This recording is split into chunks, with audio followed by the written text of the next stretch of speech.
আসসালামু আলাইকুম। আজকে আমি রান্না করব সবজি দিয়ে মজাদার ভুনা খিচুড়ি। এই জন্য আমি পেঁয়াজ কুচিগুলো তেলের মধ্যে ভেজে নিচ্ছি। পেঁয়াজ কুচিগুলো ভাজা হয়ে গেলে এর মধ্যে আমি দিয়ে দিলাম মেথি ফোড়ন আর দিয়ে দিচ্ছি আমি জিরা ফোড়ন। এখন দিয়ে দিব আমি মরিচ গুঁড়া, এরপর দিয়ে নিচ্ছি আমি হলুদ গুঁড়া, দিয়ে নিলাম ধনিয়া গুঁড়া,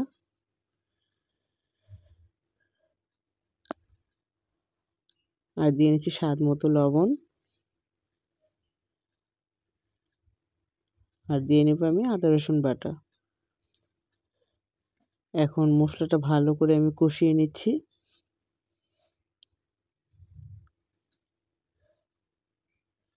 মশলাটা খুব সুন্দর করে আমি কষিয়ে নিব।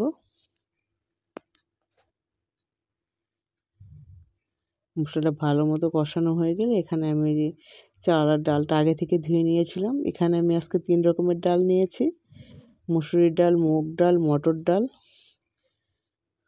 আর নিয়েছি আমি এখানে কাটারি সিদ্ধ চাল দিয়ে আজকে আমি খিচুড়িটা রান্না করতেছি। আর এখানে আমি কয়েক রকমের সবজিও দিয়ে নিয়েছি। এখানে নিয়েছি আমি ফুলকপি, গাজর, বাঁধাকপি, সিম,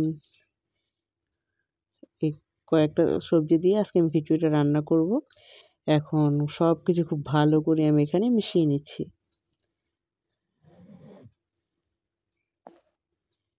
খুব সুন্দর করে আমি মিশিয়ে নিচ্ছি এভাবে। আর সব কিছু খুব সুন্দরভাবে মেশানো হয়ে গেলে আমি এখানে দিয়ে দিব ফুটানো গরম পানি। এখানে আমি পরিমাণ মতো পানি দিয়ে নিচ্ছি।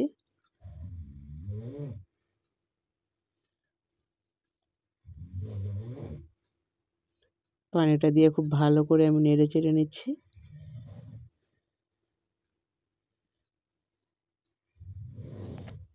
পানিটা দিয়ে আমি এখন এটাকে ঢাকনা দিয়ে বসিয়ে রাখবো প্রায় 5 থেকে 7 মিনিটের জন্য। মাঝে মধ্যে আমি একটু নেড়ে দিব।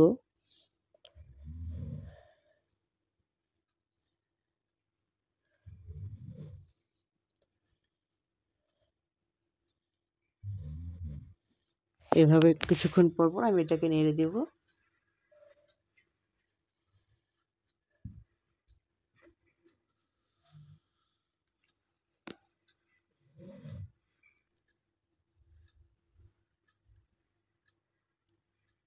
এতে খিচুড়িটা সুন্দরভাবে বলক চলে আসলে আমি এখানে কিছু ধনিয়া পাতা কুচিও দিয়ে নিচ্ছি। ধনিয়া পাতা কুচিটা দিয়ে আমি এখন এটা ঢাকনা দিয়ে আবার রান্না করব পানিটা শুকিয়ে যাওয়া পর্যন্ত।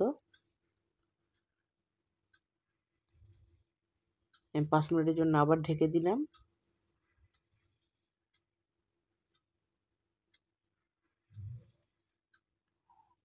ঝোলটা আমার অনেকটাই টেনে গিয়েছে খিচুড়ি। এখন আমি উপর নিচ করে খুব ভালো করে নেড়ে দেবো, আর খেয়াল রাখবো যাতে নিচে লেগে না যায়।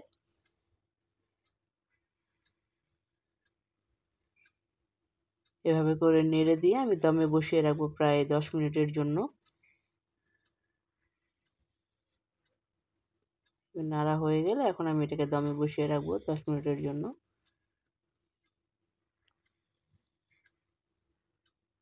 এই তো ঝোলটা আমার পুরোপুরি শেষ, টেনে গিয়েছে। এখন খিচুড়ি খাওয়ার জন্য আমার একদম তৈরি। এতে খুব সহজেই তৈরি হয়ে গেল আমার সবজি খিচুড়ি। মজাদার সবজি খিচুড়ি খাওয়ার জন্য আমার একদম তৈরি। আল্লাহ হাফেজ।